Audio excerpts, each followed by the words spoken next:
Man City muxlislari orasidan Abduqodirning muxlisini topish uchun qancha vaqt ketadi? Ko'ramiz. Ko'p odamlar menga sen Husanovga o'xshaysan deyishardi. Shuning uchun bugun mening vazifam uning eng katta muxlisini topish. Lekin buning uchun avval City muxlislarini topishim kerak. Sening sevimli futbolching kim? Holland. Sevimli futbolchim bu Erling Holland. Menimcha Erling Holland. Bizda Hollandlar ko'payib ketdi.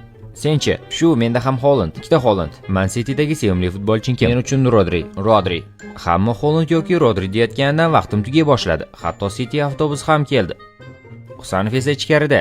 Shu payt men 4 kishilik guruhga duch keldim. Sening sevimli City futbolching kim? Marmush. Mayli, senchi? Phil Foden. Senchi? Cherki yaxshi tanlov. Senchi? Natanaki yaxshi. 4 ta turli javob, lekin yana Husanov yo'q. Menda faqat bitta intervyu uchun vaqt qolgandi. Manchester City'dan sizning sevimli futbolchingiz kim? Husanov? Ha, rostdanmi? Nega yo'q? Biz aynan Husanovni yoqtiradigan odamni izlayotgandik. Yaxshi. Katta rahmat. Nima deb o'ylaysan, unga o'xshaymanmi? Yo'q. Chin ursin, buni kutmagandim va bizga bu odamni topish uchun 1 soat va 3 daqiqa vaqt ketdi.